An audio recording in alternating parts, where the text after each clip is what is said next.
జాతీయవాద జర్నలిజానికి అసలైన వేదిక నేషనలిస్ట్ హబ్ ని సబ్స్క్రైబ్ చేసుకోండి. నోటిఫికేషన్స్ కోసం బెల్ ఐకాన్ పై క్లిక్ చేయండి. భారత్ మాతా కీ జై శ్రీరామ్, జై శ్రీరామ్.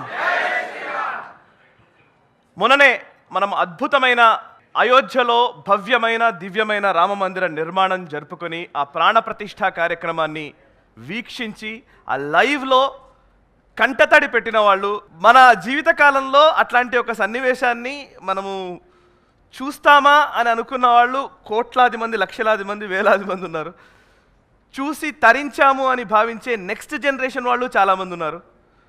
సో లాస్ట్కి నా కొడుకు చిన్నవాడు, వాడు కూడా జై శ్రీరామ్ ఆ విజువల్ చూసేసి అసలు ఏదో అయోధ్య అనగానే చూసి వెంటనే డ్రాయింగ్ చేయడం మొదలు పెట్టేశారు పిల్లలు. ఇప్పుడు చాలామంది పిల్లలు అలాగే తయారయ్యారు. సో నేను యాక్చువల్లీ దీని మీద బేస్ చేసుకొని ఒకసారి అయోధ్య అనే దానికి ఉన్న ప్రాధాన్యత ఏంటి, అసలు అయోధ్య యాత్రలో అక్కడ అయోధ్యలో ఉన్నటువంటి ముఖ్యమైన స్థలాలేంటి, నిజానికి ఇంత పెద్ద ఆలయాన్ని నిర్మించడం అనేది దేనికి సంకేతం, దీనివల్ల భారతదేశ ఆర్థిక పురోగతికి ఏ విధమైన సహకారం అందుతోంది, ఇట్లాంటి అంశాలని బేస్ చేసుకొని ఒక ఎకానమీని దృష్టిలో ఉంచుకొని నేను ఒక ప్రజెంటేషన్ సిద్ధం చేశాను. అది మీ ముందు ప్రజెంట్ చేసే ప్రయత్నం చేస్తాను. ఫస్ట్ స్లైడ్ ఇదేంటంటే Ayodhya a game changer in modern times. మనం చూస్తున్న ఈ కాలంలో అయోధ్య అనేది ఖచ్చితంగా ఒక గేమ్ చేంజర్గా నిలవబోతోంది. ఎందుకు అనేది చూద్దాం. అయోధ్య రాముడు అందరి వాడు అనే ఒక భావనని మనకు దేశవ్యాప్తంగా బిల్డ్ చేసే ప్రయత్నం చేశారు. అందులో భాగంగానే చూస్తే మొత్తం 5 లక్షల గ్రామాలు, 4 లక్షల బ్రిక్స్ అక్కడ నుంచి అన్ని ప్లేసుల నుంచి, అంటే మన దేశంలోని అన్ని ప్లేసుల నుంచి ఇటుకలు అక్కడికి వెళ్ళాయి. కరసేవలో పాల్గొన్నటువంటి చాలామంది ఇటుకల పైన జై శ్రీరామ్ రాసి పంపించినవన్నీ అక్కడికి వెళ్ళాయి. కర్ణాటక నుంచి రాళ్ళు వచ్చాయి, స్టోన్స్. హైదరాబాద్ నుంచి డెకరేటివ్ డోర్స్ వచ్చాయి. Temple bells UP and Tamil Nadu నుంచి వచ్చాయి. అటు నాగలింగ ఫ్లవర్స్ మ్యాంగళూరు నుంచి వచ్చాయి. ఇంకొక వైపు రాజస్థాన్ నుంచి నెయ్యి, ఇంకొక వైపు 55 దేశాల నుంచి శిలలు వచ్చాయి. ఇంకొక వైపు మొత్తం దేశవ్యాప్తంగా చాలా ప్లేసుల నుంచి కాపర్ ప్లేట్స్ తెప్పించడం జరిగింది.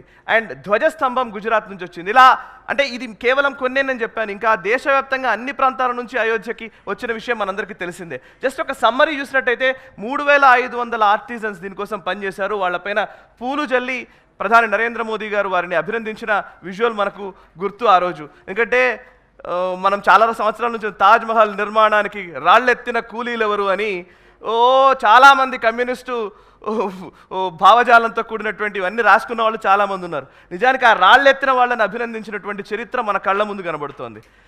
అది నెక్స్ట్ ఐకానోగ్రఫీ చూస్తే 390 పిల్లర్స్ దాంట్లో ఉన్నాయి అండ్ 30 స్టాచ్యూస్ కార్వింగ్స్ అందులో పెట్టడం జరిగింది. ఇవన్నీ మనకు తెలిసిన విషయాలే. జస్ట్ నేను సమ్మరీగా మీ ముందు పెడుతున్నాను అసలు విషయం.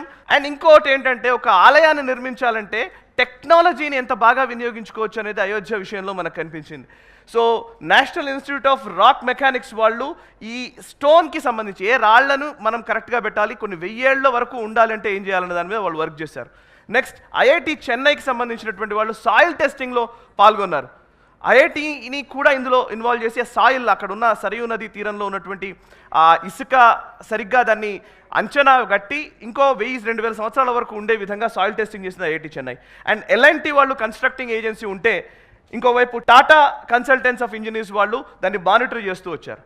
ఒకరు కాదు, కొన్ని 100,000 మంది దీంట్లో పనిచేసిన వాళ్ళు ఉన్నారు. అప్రాక్సిమేట్లీ 178 ప్రాజెక్ట్స్ అయోధ్యని బేస్ చేసుకొని గవర్నమెంట్ ఆఫ్ ఇండియా లేదా యూపీ గవర్నమెంట్ ప్లాన్ చేస్తున్నాయి. 30,500 కోట్ల రూపాయలు దీనికి ఖర్చు చేస్తున్నారు. And next government of India కావచ్చు, యూపీ గవర్నమెంట్ కావచ్చు, అయోధ్య డెవలప్మెంట్ అథారిటీ కావచ్చు, వీళ్ళందరూ పనిచేస్తున్నారు. Next spiritual ecosystem in Ayodhya. అసలు అయోధ్యలో ఉన్నటువంటి ఎకోసిస్టమ్ ఏంటి ఒకసారి చూద్దాం.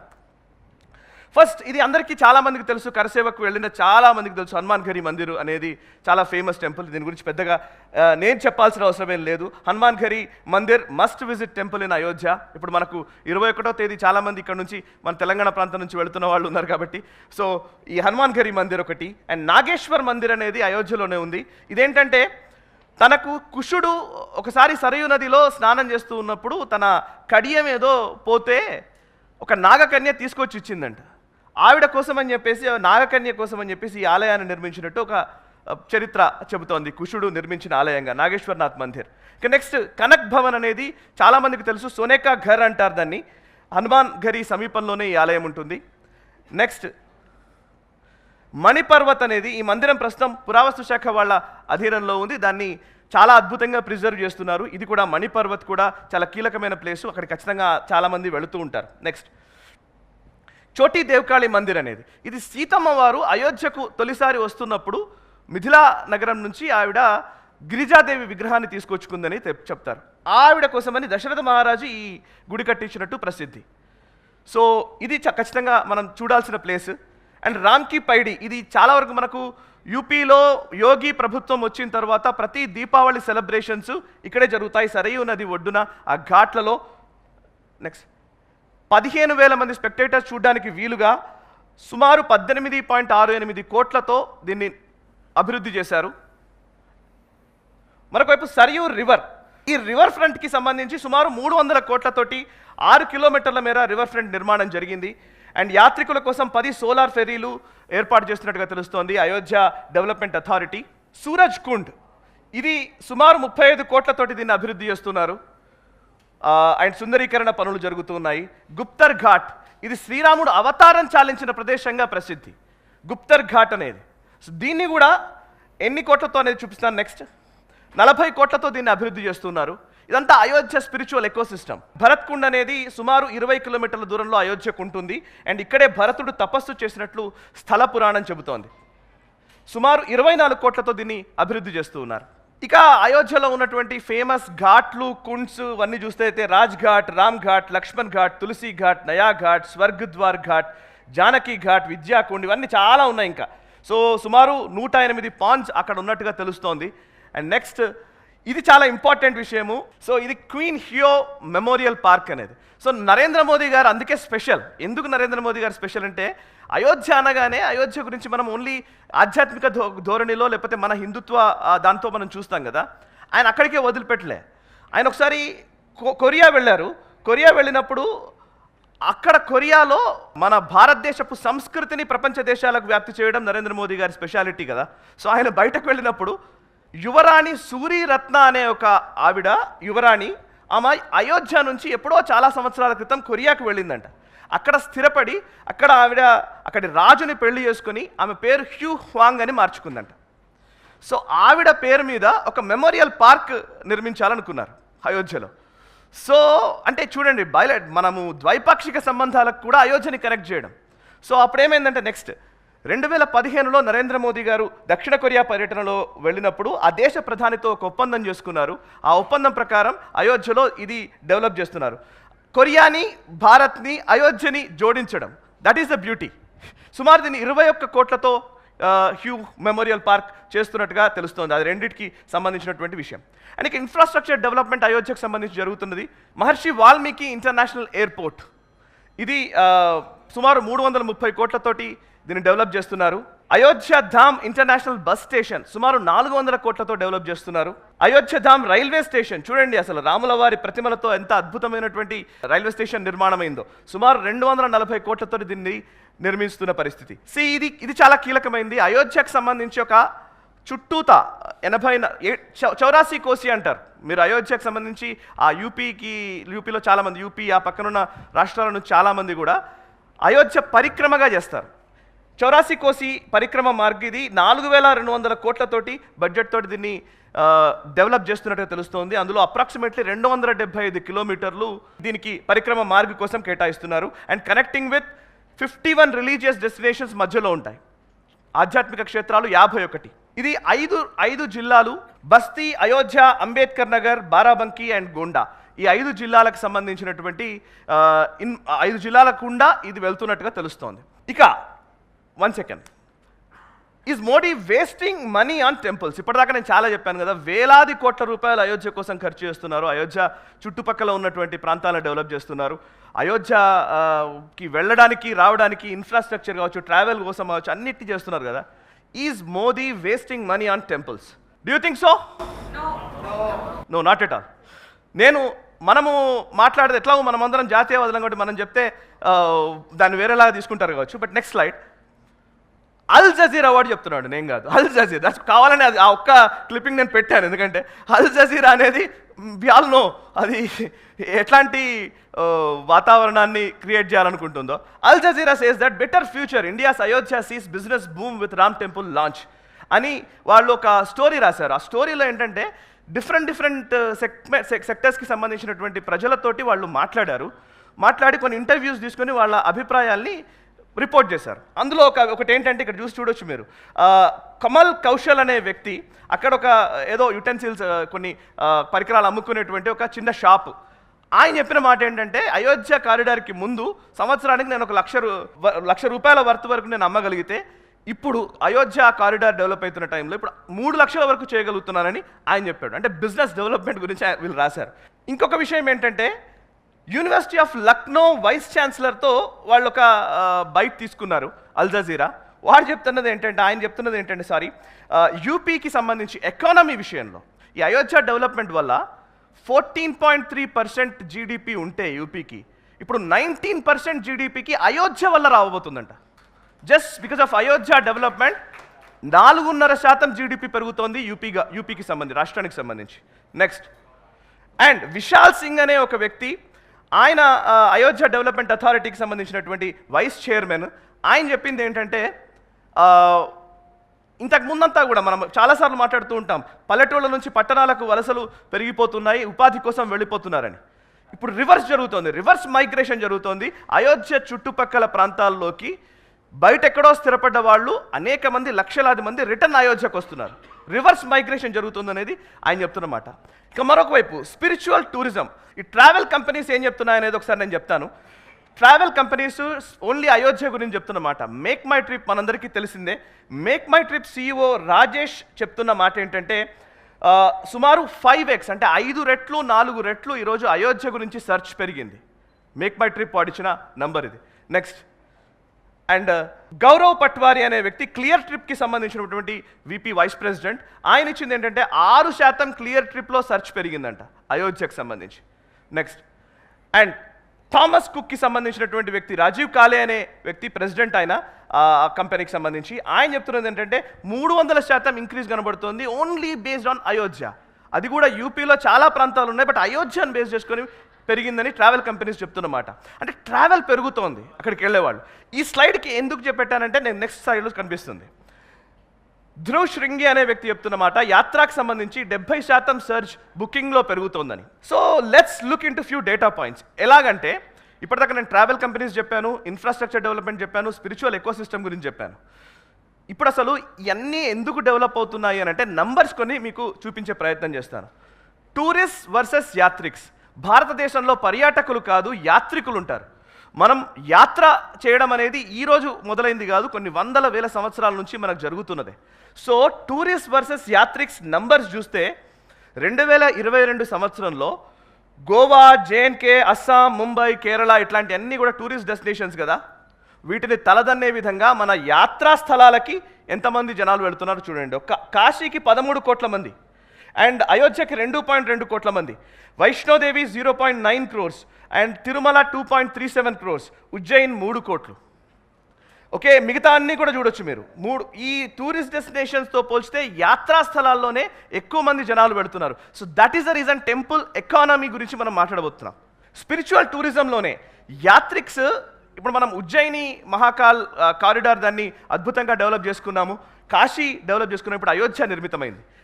ఇది ముందు తర్వాత 11th అక్టోబర్ 2022 రోజు ఉజ్జయిన్లో 1.5 కోట్ల మంది ఉజ్జయిన్కి వెళ్ళే వాళ్ళు ఉంటే ఒక సంవత్సరంలో, బట్ అది డెవలప్ అయిన తర్వాత 3 కోట్ల మంది వెళ్ళారు. కాశీ అంతకుముందు 4 కోట్ల మంది ఉంటే ఇప్పుడు 13 కోట్ల మంది వెళ్ళారు. అయోధ్య ఇప్పుడు 2 కోట్లు ఉన్నారు, ఇది డెవలప్ అయిపోయిన తర్వాత ఇప్పుడు 20 కోట్ల వరకు వెళ్ళే అవకాశం ఉందని చెప్తున్నారు. 20 కోట్ల మంది వెళ్ళే అవకాశం ఉందని చెప్తున్నారు.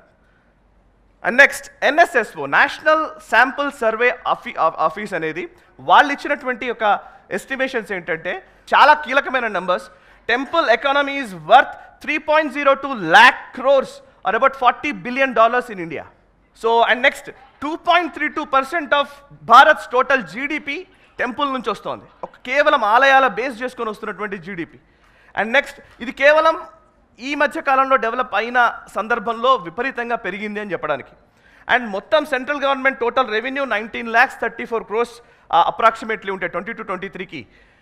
ఒక 6 టెంపుల్స్ నుంచి, ఒక 6 ఆలయాల నుంచి జస్ట్ హుండీ ఆదాయం వచ్చింది 24,000 కోట్లు. ఇట్స్ అ బిగ్ నెంబర్, సింపుల్ది కాదు. అండ్ రిలీజియస్ ట్రావెల్, మన దేశంలో ఇందాక నేను చెప్పినట్టుగా యాత్రికులు టూరిస్ట్ స్పాట్స్కి వెళ్ళడానికి ఇంపార్టెన్స్ ఇస్తారా లేకపోతే యాత్రలకు ఇంపార్టెన్స్ ఇస్తారా అంటే దిస్ ఇస్ ద నెంబర్. 2,717 మంది ఒక రోజుకి యావరేజ్గా ఒక పర్సన్ మీద రిలీజియస్ ట్రావెల్ కోసం ఖర్చు చేస్తున్నారు. అండ్ అదేవిధంగా సోషల్ ట్రావెల్ కోసం ఖర్చు చేస్తుంది 1,068 రూపాయలు మాత్రమే. అంటే నార్మల్గా తిరగడానికి అవుతున్న ఖర్చు కంటే రిలీజియస్ ట్రావెల్ మీద అవుతున్న ఖర్చు double almost. And educational travel మీద కూడా అంత ఖర్చు చేయట్లేదు. ఎక్కడో వేరే రాష్ట్రంలో చదువుకున్న వాళ్ళు అటు పోవడానికి రావడానికి చేస్తున్న ఖర్చు చూస్తే కూడా 2,286 రూపాయలు పర్ డే పర్ పర్సన్ యావరేజ్గా అవుతుంటే, బట్ 2,717 రూపాయలు పర్ డే పర్ పర్సన్ యావరేజ్గా రిలీజియస్ ట్రావెల్ మీద ఖర్చు అవుతుంది. టోటల్ రిలీజియస్ ట్రావెల్ వచ్చేసి 1,316 కోట్లు ఒక రోజుకి భారతదేశ వ్యాప్తంగా ఖర్చు అవుతుంది. ట్రావెల్ పర్పస్, అది కూడా ఓన్లీ కేవలం యాత్ర కోసమే. And next total religious travel వచ్చేసి 4.74 లక్షల కోట్ల రూపాయలు పర్ ఇయర్ ఖర్చు అవుతుంది. ఇది ఓవరాల్గా NSSO సర్వే అండ్ టోటల్ ఎక్స్పెండిచర్కి సంబంధించినటువంటి విషయం చూస్తే ఒక యాత్ర కోసం సగటు భారతీయుడు ఎక్కువ ఖర్చు చేస్తున్నాడు, అంటే ఆలయాలకు వెళ్ళడం కోసం ఎక్కువ ఖర్చు చేస్తున్నాడు. ఎడ్యుకేషన్ అండ్ సోషల్ పర్పస్తో పోల్చితే కూడా, అంటే భారతదేశంలో మన ఎకానమీ టెంపుల్ చుట్టూతానే తిరుగుతుంది అనడానికి ఇదొక ఉదాహరణ. టెంపుల్ రెవెన్యూ ఇన్ డొనేషన్స్ చూస్తే, కేవలం డొనేషన్స్ రూపంలో వస్తున్నటువంటి టెంపుల్ రెవెన్యూ చూస్తే 5,450 కోట్లు అయోధ్యకు వచ్చింది, అది మనకు ఆల్రెడీ అందరికీ తెలిసిందే. తిరుమల 3,023 కోట్లు 2021 లెక్కలు ఇవి. 2,000 కోట్లు వైష్ణోదేవి, 4,100 కోట్లు అంబాజీ గుజరాత్లోని టెంపుల్. అండ్ ద్వారకాధీష్ 1,176 కోట్లు, సోమనాథ్ 1,205 కోట్లు, గోల్డెన్ టెంపుల్ 690 కోట్లు.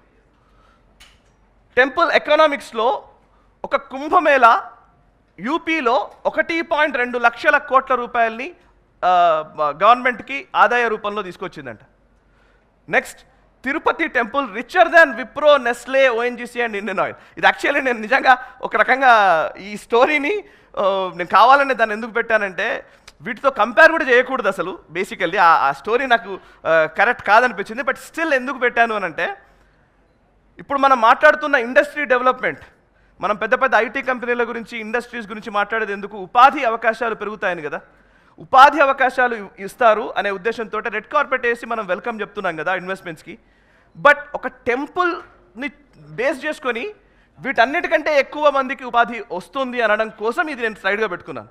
ఉపాధి అవకాశాలు పెరగడానికి కానీ, అక్కడ పూలు అమ్ముకునే వాళ్ళ దగ్గర నుంచి పళ్ళు అమ్ముకునే దగ్గర నుంచి అనేక రకాలుగా ఎకానమీ పెరుగుతుంది అనడానికి, అనేక రకాలుగా ఉపాధి పెరుగుతుంది అనడానికి టెంపుల్స్ ద్వారా జరుగుతున్నది. కాబట్టి కావాలనే ఇది నేను స్లైడ్ పెట్టాను.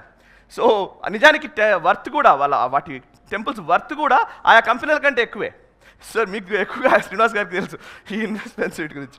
రెస్టారెంట్, కేఫ్ చైన్స్, ఇది actually this is not a good side నా దృష్టికోణంలో. బట్ స్టిల్ ఎక్కువగా టెంపుల్స్ ఎక్కడెక్కడైతే డెవలప్ అవుతున్నాయో, ఎక్కడెక్కడైతే ఆలయాలు నిర్మితమైనాయో అక్కడక్కడ ఈ మెక్డొనాల్డ్స్లు, డామినోస్, బర్గర్ సింగ్లు, సబ్వేలు వీళ్ళందరూ పోటాపోటీగా అక్కడ షాపులు తెరుస్తున్నారట.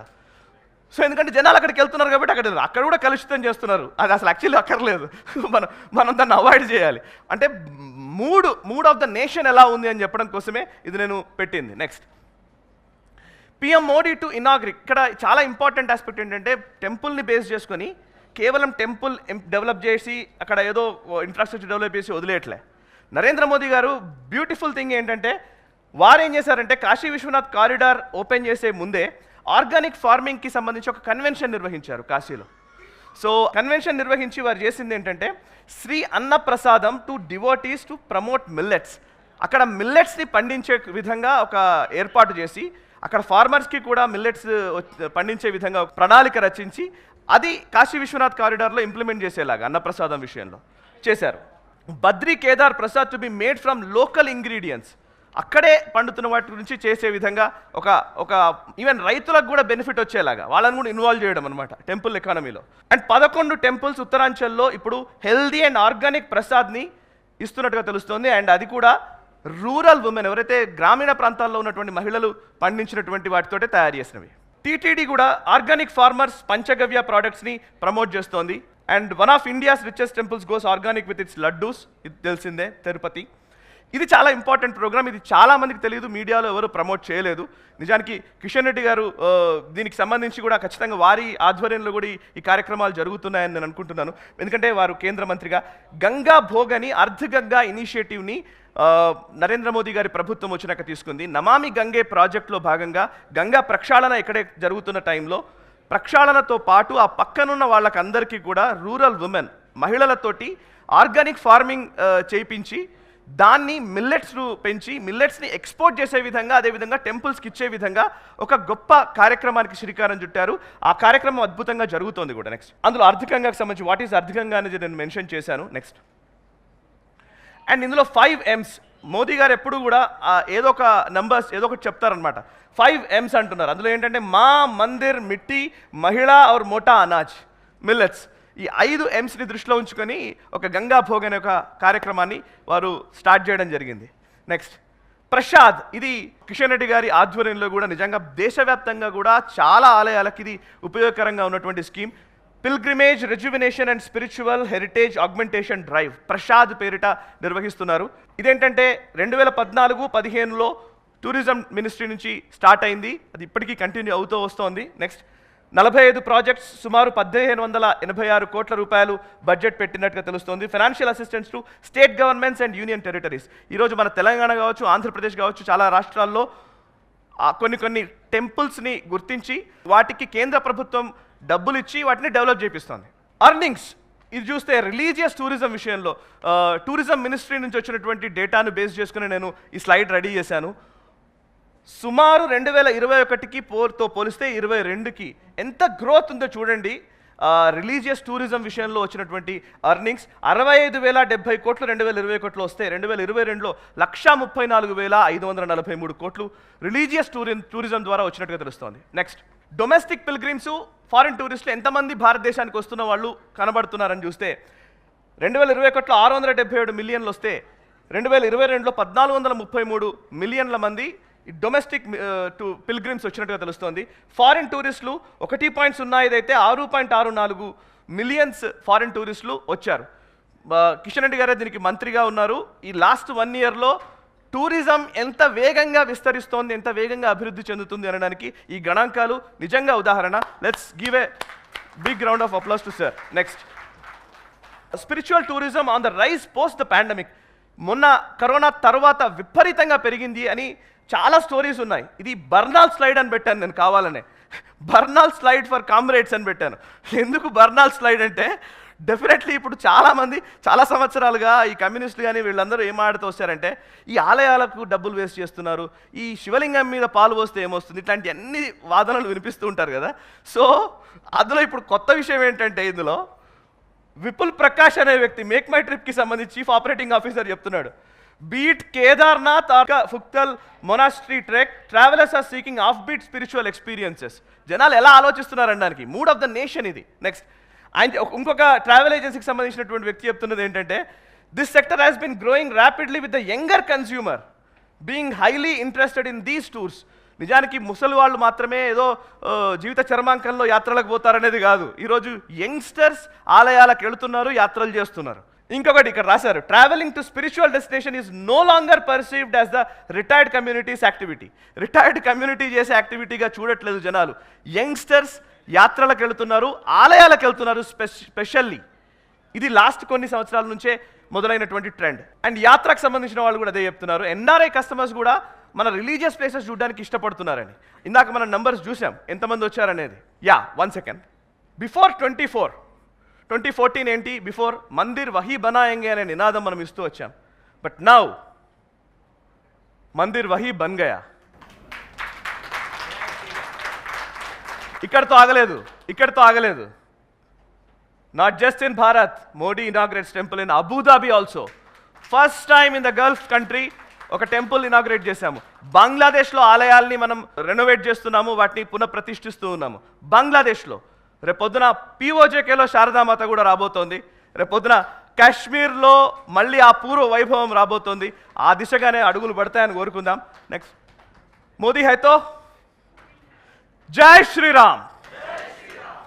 And this is my presentation. Thank you very much. If any ఏదైనా తప్పులుంటే ప్లీజ్ క్షమించండి. ఆలయాల కేంద్రంగా ఆర్థికంగా ఇదేదో నష్టం అవుతోంది, ఆలయాలు కాదు, ఎడ్యుకేషనల్ ఇన్స్టిట్యూషన్ కట్టండి, హాస్పిటల్స్ కట్టండి, ఇవన్నీ మాట్లాడే వాళ్ళకి కేవలం మనం మాట్లాడితే సరిపోదు, వాళ్ళకి నెంబర్స్తోనే చూపించాలనే ఉద్దేశంతో నెంబర్స్తోనే ఈ ప్రయత్నం చేశాను. Thank you very much for your blessings. ఈ వీడియో మీకు నచ్చినట్టయితే లైక్ చేయండి, 10 మందికి షేర్ చేయండి. అలాగే కామెంట్ల రూపంలో మీ అభిప్రాయాలను మాతో పంచుకోండి. Nationalist hub group of channels ను సబ్స్క్రైబ్ చేసుకుని తెలుగునాట జాతీయవాద జర్నలిజాన్ని ప్రోత్సహించండి. ఈ వీడియో కింద ఉన్న బెల్ ఐకాన్ పై క్లిక్ చేయడం మర్చిపోవద్దు.